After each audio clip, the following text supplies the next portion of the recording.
Hey, welcome back to Two Old Geeks Talking. I'm Rob, I'm Trace. and today we'll be discussing video games. That's right. Right? And we are two OG. The OG stands for Original Gamers. Right. Oh, is that what that stands Yeah, for? yeah. Well, it stands for Old Geeks, but today it stands for Original Gamers. Because our generation is the original gamers. I mean, we were the first gamers. You may look at us as old men because we are, but we're really the first gamers. Kinda. Yeah, kind of. I mean, what was the first game you remember playing? Okay, the first game I remember playing doesn't make me the first player ever, though. True, but our generation. There was a time before us where there wasn't video It's games. kind of like saying cartoons didn't exist until the 80s. They kind of existed before us. We just didn't know about them until we hit popularity. Before it hit mass market. Right. Right. That's exactly it, mass market. So for me, Pong was the first video game I played. Okay. And for you guys, the kids that haven't seen Pong, wow, you really missed out. It's awesome. It's like two rectangles Right. and a ball in between. Right. I think our cousin Anita had it first, and then we went down there and played it. And you know, I mean, up until that point, a television was only for watching TV. Right. This is before VCRs, so that was kind of cool. But tell me something about video games, brother. Let's see. Well, Benj, we started out with Pong. Pong was actually created by Alan Alcor. He was hired by Atari. Atari at the time had gone out to kind of like your underprivileged neighborhoods and just said, you need a job, you need a job, you need a job. And they brought in all kinds of people. And Alan happened to be one. Now, Alan based his tennis top kind of game after a game that was actually created in 1958. That's why I'm saying games kind of existed before us. It was called Odyssey. It was actually a missile guiding software, and So military use it for military Yeah, use, yeah. and so it was to help them determine what winds, how it would affect the little missile and everything like that. And it was actually created by William Higginhoff or something like that. That's his name. The military still uses video games for training. Actually, military all the way up to the I believe 2000, they made a video game called American Soldier or something like that, or American Arms, and it was to try to give people a real world account of how military life works, especially, and they wanted to see if the young men and women could actually, you know, they were good with the triggers and all that stuff had come out, so they were kind of using that to I guess like pilots using a flight simulator. Right, probably, exactly. Probably real close.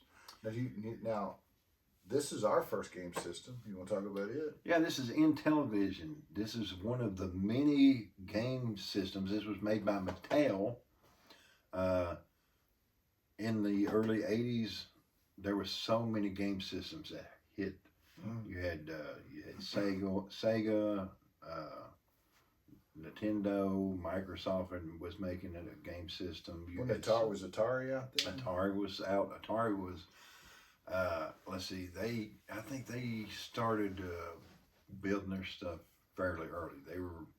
Because they're the ones that actually started the Pong. Did you know Atari, whenever they would make a console, that they would pay a company to mislabel the microprocessors and the resistors inside the console, and that way, if somebody bought one who was a competitor and tried to reverse engineer it, right, they would actually be buying the wrong resistors and the wrong microprocessors. I didn't know that. That's pretty cool. Yeah, that's sharp. They put a lot of smart thoughts.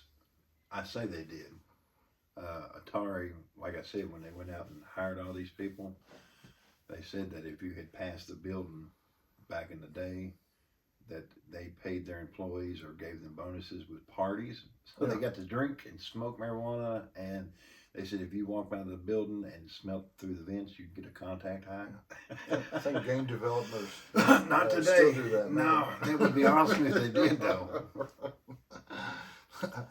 What about, I mean, So I remember growing up, and there was, and really before consoles were really available, you had the arcade games. Right. And when you would go in an arcade, and I'm a child of the '80s, the way you are. Mm-hmm. I mean, the noises that you would hear in there, and then they usually had the lights dim, so that the lights would really light up on the arcade. Right. And then they made it an experience. Yeah, and you just hit with cigarette smoke because there was a lot of people smoking in there. And right. Then what was some of your favorite arcade games growing up? Okay, so I grew up with video games, arcade games like Taken, and of course, the earliest one I can remember would be Pac-Man. It was actually in a laundromat. Yeah, I love Pac-Man. There was one called Joust. That was huge.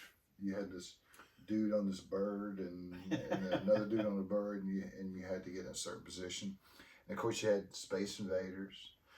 Which when Star Wars come out and there wasn't a Star Wars video game, people were crazy about Space Invaders. You had Centipede. Right. And those were some of the real big ones back in the day. I forgot about Centipede. And like there was etiquette inside of arcade. So like if you're playing arcade and some guy come up there, he'd lay a quarter up there. Right. So basically what he's saying is when you're done with that game, it's my turn to play. That's exactly so, what that is. Yeah, it was pretty interesting. Yeah. So when arcades was out, when the first year they came out, I found out that over 20 billion quarters were collected in that first year. Wow. Of arcades. Ain't that crazy? Yeah. Yeah, I kind of miss arcades. That was kind of fun. Yeah. And now this company called OneUp, I think is what they're called. They're selling arcades that you can buy for your own home. Yeah, I've seen some of those. Yeah. They're kind of like not full-size arcades, but kind of a little bit smaller. The screen's probably the same. Yeah. And everything. I actually have played the Teenage Ninja Mutant Turtles. Oh, yeah, that's cool. Yeah, that was cool.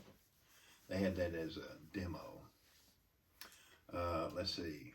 So, real video games actually kind of started with your computers and your consoles, right?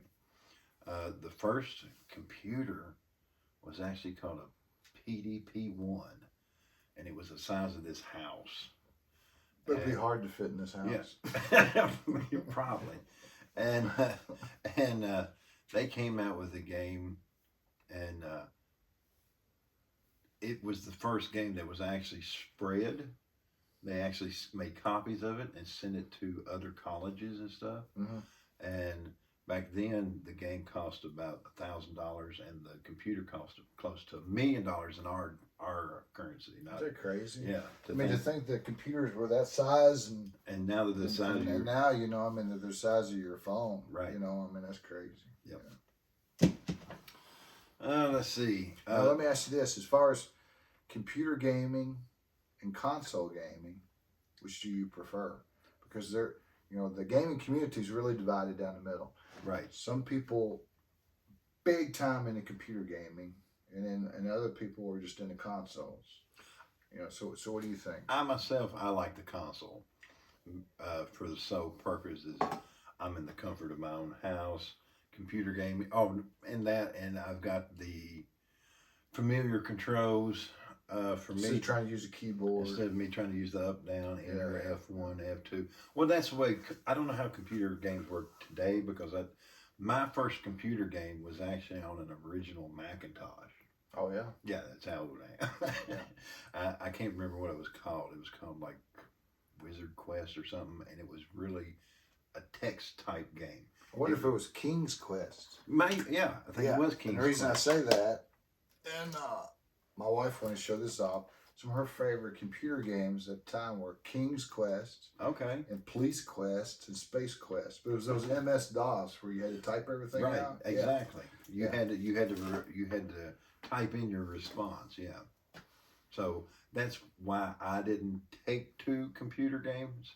Mm-hmm. But I see the importance of computers in video games because without programmers, we wouldn't have half the stuff we have today. My favorite, my earliest memories of computer games was I had some Dungeons and Dragons computer games. But there was Blade Runner by Westwood, which was fantastic, and Hitman 47. That was one of the first computer games. But like you said, you got good at working the keyboard, but it's just not as good as as a controller, you know. Yeah, because the controller, I feel like if I'm holding a controller, my thumb covers all this area. I can keep an eye on the screen and play. On a computer, I kept looking down and looking up and looking down, Right, looking up, looking right. down, looking up. So that was a little harder for me. I'm not. It's Yeah, not too. A lot of dexterity. Yeah, right. Yeah, you're more of a barbarian instead of Right. feet. I like just smashing buttons. That's one great thing about arcades is you could smash them buttons and not worry about it because it was your device. Yeah, and I mean, there's some games that are like button smashers where you're just constantly fighting. Yeah, all like the you're time. sitting there going. Yeah, I like when that's a story. But one thing I think that we can appreciate as original gamers, Right. that some people can't, is just the graphics.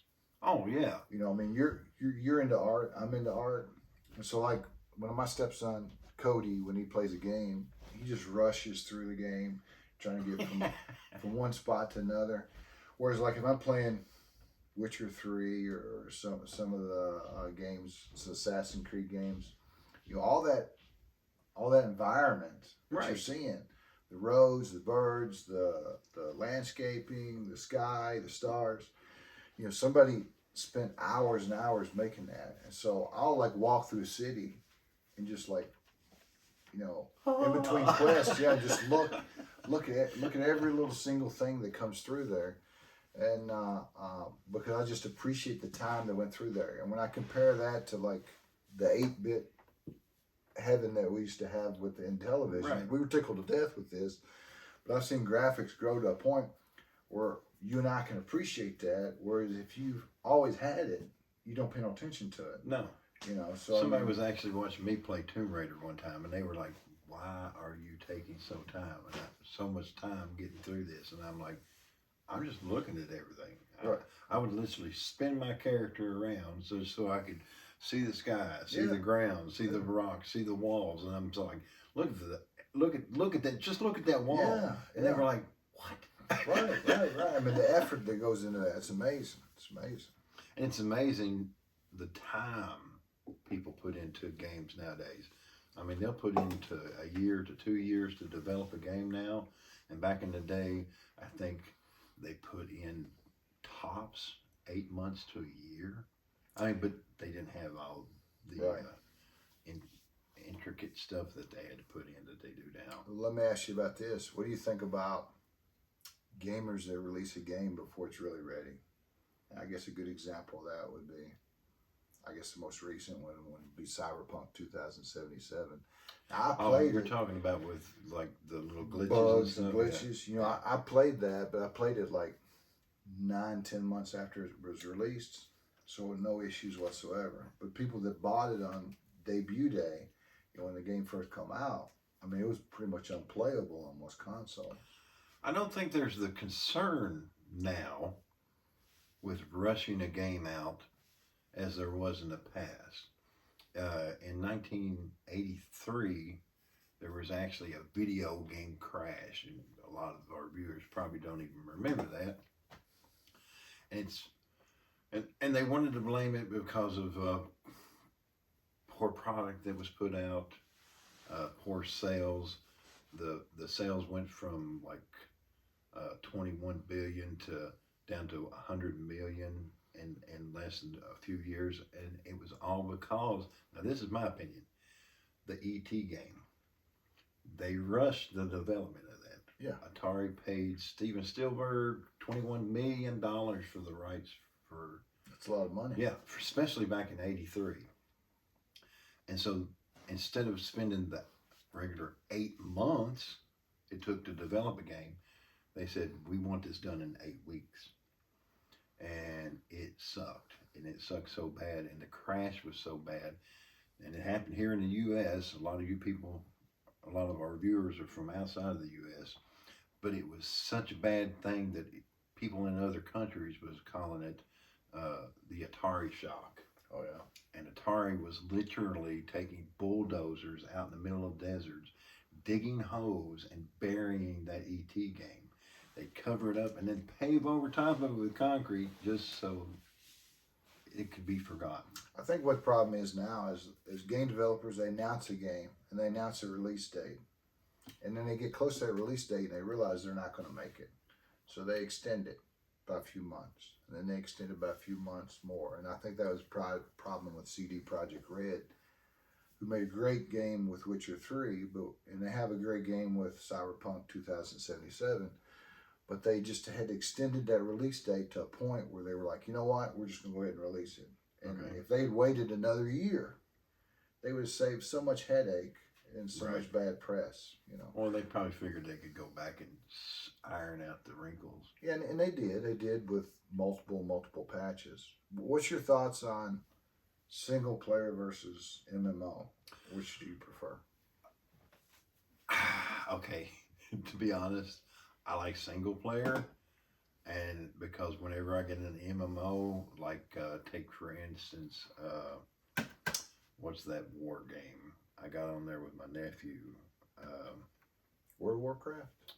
No. It's more of a military game. Oh, Call of Duty. Call or of something Duty, like yeah. Call of Duty online. And I was on there for 5 seconds, and somebody shot you. And I was on there for another 5 seconds, and I was shot. So I'd rather be able to go at my own pace, like you said, and be able to look around, do my thing my way. Now, granted, a multiplayer room is awesome. I got no problem with it. I'm just not no good at it because I'm not the gamer that some of the younger people are. Well, I don't necessarily think it's that you're not the gamer. It's just your tastes are different. So, for instance, I like single player too. Mm-hmm. So, like, they said the single player game was dead, and then the new God of War come out. Mm-hmm. It broke all these sales records because it's just a great story. That's what I like. I like a great story, and like you said, I like playing at my own pace. And you know, story matters to me. Right. So for instance, like, there's nothing wrong with Call of Duty. I'm not a Call of Duty guy either. Right. Just getting in there and shooting, dying and respawning and shooting, and just playing all night long. That's just boring to me. I mean, it's just repetitive. But if that's what you're into, I'm happy for you. But for me, I like a story. I mean, you know, I like to read comics. Right. I like to read books. I like to watch sci-fi and fantasy movies. But you know, when you're gaming, you're part of that story. Right. You're part of that story. I've literally gone to YouTube and looked up video games and just typed in cutscenes. Yeah. And just watched the whole video game in just the cutscenes, not the actual gameplay, but just the cutscenes. Yeah, because you just like the good story. Right. Like the exactly. Story, right? I don't need to I don't need to spend the money on a game that I know I'm probably not going to have the time to play, but I don't have no problem sitting there for 20, 30 minutes watching all the cutscenes. That's kind of lazy, ain't it? No. Everybody's got their taste. It's all good. Now, what do you think? Would you prefer first person or third person? I prefer third person because I like to see what's around me. First person, in order to see something over here, you have to turn. Your screen is your eyes, and you have to turn the whole screen to the side to see that there's something beside you. But if you're in third person, you're actually seeing the character. You can actually see what's off to the side. So I'm kind of a third person. I am too. To be honest with you, I think if you asked me what's better, first person or third person, my answer would be yes. You like it either way? And the reason being, no, I prefer third, but like a game like Skyrim. So there, I can push a button and go from first to third. So like if I'm playing if I'm shooting a battle, and I want a third person, no problem. If I want to look around, third person. But if I walk up to a table and it has a bunch of items on it, I can push a button and go to first person and get a closer view of that. So to me, every game should be first person, third person. Mm-hmm. So you should be able to have a button to switch back and forth. To be able to choose. That's one of the things I have to applaud Bethesda for, is that's what they do with their Fallout series and their Elder Scrolls series. Well, the first person game was called Castle Wolfenstein. Yeah. Yeah, and it had a lot of firsts, and it was also the first game to show a lot of blood and gore. Yeah, it seemed like I remember that. Yeah, and what's your thoughts on a lot of blood and gore? Well, let's talk about that. All right. Well, first of all games aren't for all ages. You know, No. there's some games where they'll actually, you go up to buy the game, they'll card you like they would a drink, And an then alcoholic that drink. used to not be the way Right. it was. You could buy any game Oh you yeah, wanted yeah, everything was. until like. But like my wife, she loves Leisure Suit Larry, Right. which is basically the whole premise of the game is the guy trying to get laid. Right. You know, Loses virginity. Yeah. So she had those computer games when she was younger, and then she really liked those. Well, that would be what would be considered an adult game.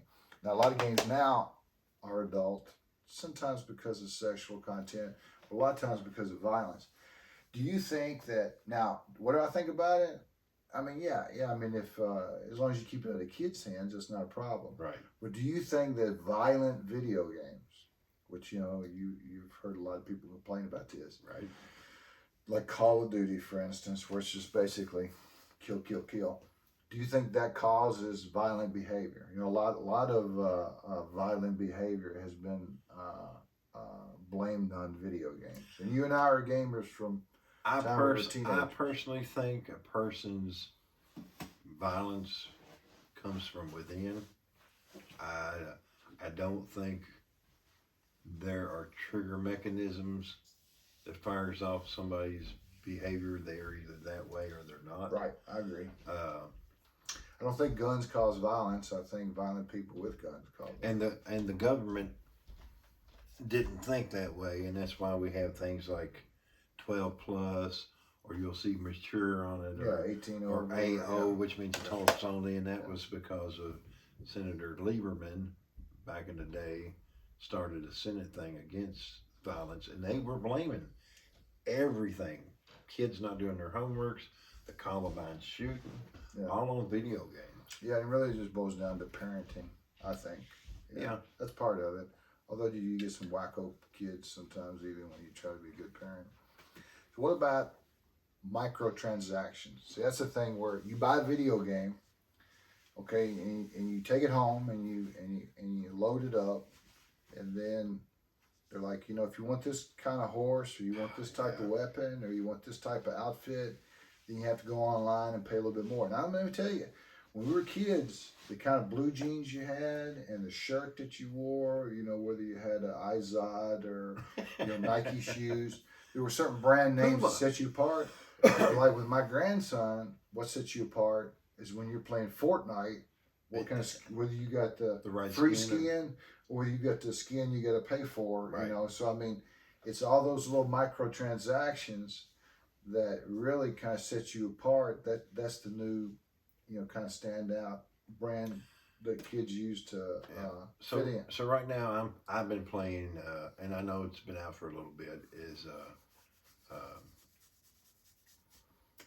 Assassin's Creed Valhalla. Yeah, oh man, that's a great game. But every time I turn it on, they're saying, "Hey, you can purchase this armor, or you can purchase this thing," and that kind of what goes all the way back to when I was playing Red Dead Redemption. Yeah, if you wanted to play zombie mode, you had to buy a completely whole different disc. Right. But the thing is, what irritates me is, so when I was playing Injustice, I literally was paying for characters and skins on the PlayStation network or channel or store or whatever. Yeah. And then by the time I purchased the ones I got, I found out I could go buy the disc and get them all with one shot after a while. Right. And that irritated, it burnt my biscuits in no other way, because I was like, well, if I just waited another month or so, I could have got all of those for $15 from GameStop. See, that's kind of what I do. You'll have a game. Let's talk about downloadable content for a second. Okay. So you'll have a game, and then they'll have some downloadable they'll have some DLC content that comes out where you can download it. It might be an extra quest or an extra adventure. Right. But if you wait, here's the thing: if you don't get it on debut day and you wait, and sometimes you might wait 12 months. They'll have a game a year. They'll have a game of the year edition or a special anniversary edition. And what they'll do is they'll release that game, and with all the downloadable content. So if you're just willing to wait for that game now, which I don't have any problem, because most of the time You miss out on a bunch of unnecessary updates. You miss out on a lot of glitches, bugs. Plus, you're getting all your DLC. So if you just have a little patience, Right. you've waited this long for the game. So if you wait another year, you can get all that stuff pretty reasonable. Right. You know. Pretty Well, reasonable. like I've always said, younger viewers, stop being impatient. If the game is 5 years old, but I'm playing it for the first time, it's still new to me. Right. You don't have to have it on the day it comes out. Granted, if you want to get it, you want to throw out the extra $60 for it, great. But me, I'm willing to wait a year or two and play something else Sure. until that comes out. Sure. I do the same thing with the new consoles when they come out. New console comes out, say the Xbox X and the PlayStation 5, I think it is, just come out. Then there's not a whole lot of games that are exclusive to those consoles. Not like they So, used to yeah, be. if you wait, the price is going to drop, and then when the price drops, you pick up your console, and now you've got a good set of games to play. Plus, they've all been reviewed, so you know which ones are good and which ones are bad ahead of time. Right. So, what do you think about the modding community? I think it's awesome. It kind of goes back to the original programmers that programmed games back in the day, because you have people sitting at their computers and they're taking a game that they already love and they're modifying it. That's what mod means, modifying it to either add or enhance something that they already care about, something they already love. And I know you've done some mods on Skyrim. Yeah. Right? And I got no problem with it. People are making livings making mods. And then there's people here on YouTube that make livings showing off other people's mods. But for the most part, a lot of modders do it for free. I mean, for like say Skyrim. Skyrim's a game that's 10 years old. Right. And the only reason I'm still playing it, and I'm playing it currently, is because of the mods. Because I can download when Game of Thrones was popular, I could have Game of Thrones music and Game of Thrones weapons and characters. I could, I like Conan, so I could download Conan things, Lord of the Rings things. And so you're downloading all this stuff and keeping the game fresh. I noticed that the Wheel of Time has become real popular on Amazon. Okay. And I noticed there's a Wheel of Time mod on there. So, I mean, what they're doing is they're taking an old game that you would have been through with. You know, I probably paid $60, $70 for that game when it first came out. And so, but I've been playing for a decade. You know, not constantly, obviously. Right. But the reason I was able to do that is because of the mods. You know, if it hadn't been for those, I would have played every quest, every character, and been done with it. Right. So yeah, the modding community is fantastic. It used to be mods were only on computers, and that's kind of one of the things that computer gamers bragged about. As you know, hey, look, we've got this, you don't have it.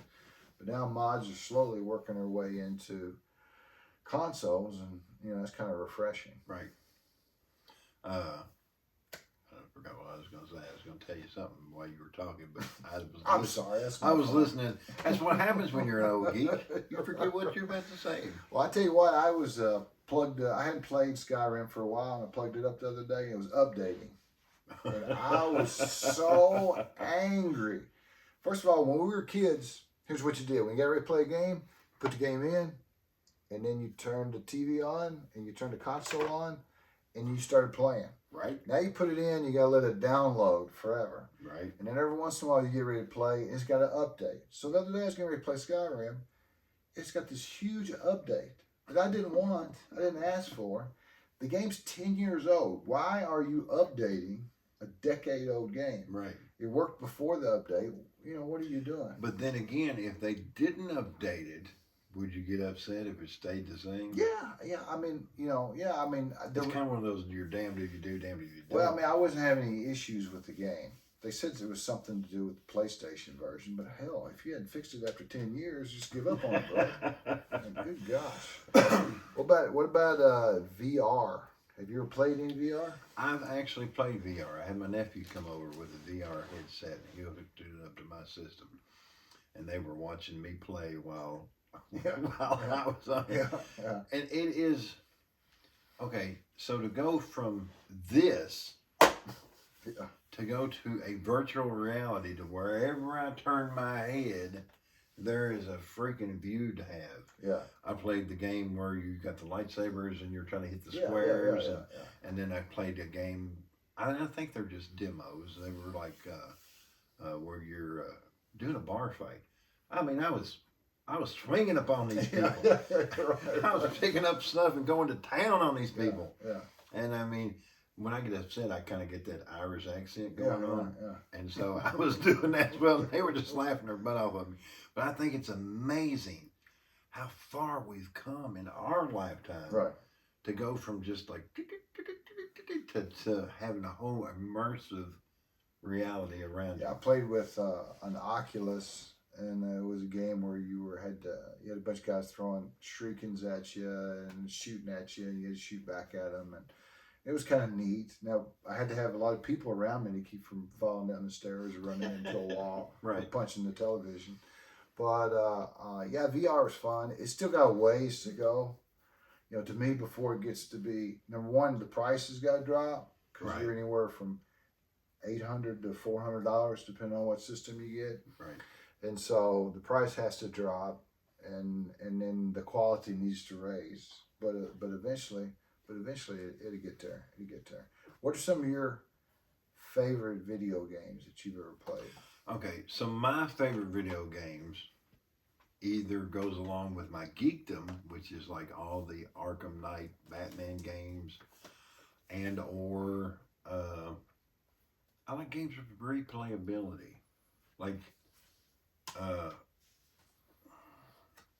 Red Dead Redemption, Mhm. like Open world. like I finished Assassin's Creed Valhalla. But I've got so many side missions I can still go back and do, and I can still grow my character, and I can still add on, and so I like a game that I can have for 4 or 5 years and still go back and enjoy as Right. much as the first day I bought it. Right. That's my kind of game, a game that has replayability. Right. For me, some of my favorite games of all time, I told you my first computer game was Hitman 47. So there's been several in the Hitman series. And Now so, he's an Xbox guy. yeah, I'm a I'm a PlayStation guy. and you're a DC guy, and I'm a Marvel guy. Right. It's a So wonder. you tell me which system y'all Yeah, like it's in the comments. It's a wonder that we get along. But yeah, the whole Hitman series, I'm a huge fan of that. Xbox 360, when it first came out, one of the few strategy games I ever played was Battle for Middle Earth. I love that game. I still got it to the day. I still keep my old 360 system just so I can whip it out and play it every once in a while. Skyrim, I talked about before. I love open world games. Bethesda makes some of the best open world games to where I can stand on a mountain and see a castle Right. 2 miles from now and 2 miles from here, and then get on my horse and ride over there. And you know, that's the thing about gaming. You know, a lot of people our age, I'll be honest with you, even though we're original gamers, Right. a lot of people our age don't game, and so I guess they feel like they have matured past that. But to me, if you're into a good story, you know, I read comics for a good story. I watch movies for a good story, and you know, and I love gaming because that puts me in the story. And if you're not a gamer, you really should try it because you're really missing out. Yeah. Because it's a great form of entertainment. Fallout series, another great open world series. That was a good game. Witcher 3, fantastic game. Believe it or not, that's when I played really, really late. Had all the downloadable content on it, Right. like we talked about before. And it's an amazing thing to how video games actually spawn movies and shows and stuff like yeah. Witcher. Yeah, The Witcher is a pretty good series. Red Dead Redemption, that was another one that I really, really enjoyed. You know, I grew up with my father and grandfather watching westerns, Yep. so it's kind of neat to be And in I a like western. that those games aren't just for Xbox. Back in the day, if you wanted to play Halo, you had to go to Xbox. Yeah. There was no going to PlayStation. Yeah, there's some console exclusive games like God of War and PlayStation. Right. Assassin's Creed, that was another game that I absolutely loved. That whole series is good. A lot of people, the only thing they know about history, they learn from Assassin's Creed. A lot of young people. But Assassin's Creed Valhalla, being a Viking, that was great. So that's some of my favorite games of all time. Right. Now, what do you think about? We think about some. Can you game too much? Let's talk. Let's talk about gaming. Let's talk about gaming addiction. Can you game too much? See, I don't know because I'm kind of on the fence. You know, there's people that make a living at gaming. Can you say that they're gaming too much if they're able to support themselves and people they love with gaming? I can see that you can say that you can game some too much if it's taking up most of your time and you're outside of your own reality and it's affecting how you function in society. I can see that. Yeah, I mean, to me, everything in moderation. You know, I enjoy a good drink every once in a while. Cheers. But obviously, you can drink too much, Right. and you can sleep too much. You can eat too much, and to me, gaming's no different. The secret to happiness in life oftentimes is moderation. Right. So if your gaming is affecting your relationships, if your gaming is affecting your job, if your gaming is affecting you financially, then you might have an issue with gaming. Right. You know, I mean, I'm blessed in that I married a gamer, so that whenever I game downstairs, she's gaming upstairs. You know, we may even game together, and we could even game together. But you know, only a portion of my day or a portion of my week is toward gaming. So I do it for a little while and I put it aside. Right. Whereas, like, I know people that they'll stay up all night long playing Call of Duty. Or when, something first comes out, like I got a friend of mine, his name's Andrew, and he's big into World of Warcraft. Right. And so when a new version comes out, I mean, he's got the Mountain Dew and the Doritos, and he's got his buddies he's been gaming with since college. Been there, done that. And he'll stay up all night long leveling that character up. And that's cool. But it doesn't affect his family, it doesn't affect his job, and it doesn't affect him financially. So there's nothing wrong with, I stood in line when Skyrim come out and played it that night. But, but at the same time, it just needs to be a balance, I guess, right. Is what I'm saying. I think it's funny because you talk about playing it all night. When Mortal Kombat first came out, me and Matt, our younger brother, I stayed up 24 hours. I think he fell asleep. I stayed up 24 hours straight. This poor game system was warm by the time morning over.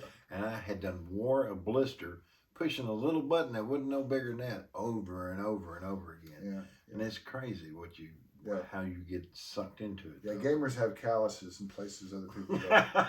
That should be on a t-shirt. All right. Well, anything else you need to add, brother? Mm-hmm. Yes. Love you, gamers. You are awesome geeks.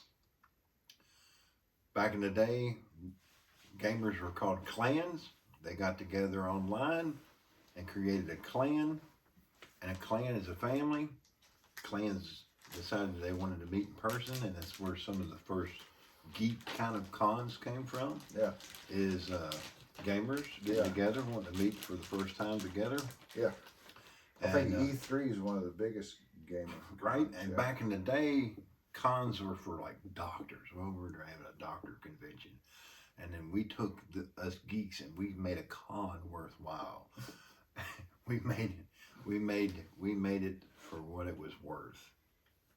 Okay, that's all I wanted to throw. Okay, all right, cool. Well, let's see. Our winner of the Conan giveaway is Findango. So Findango, contact us. The information will be down below, and we will get you your Conan giveaway. And then you have another one. Yes, this is for our 300 subs? 300 subscriber mystery box. Yeah, mystery box. Mystery box. Yes. How many pronounce it? Is it Deuce B. Deuce B. Yeah. Congratulations, partner. You'll be getting our mystery box.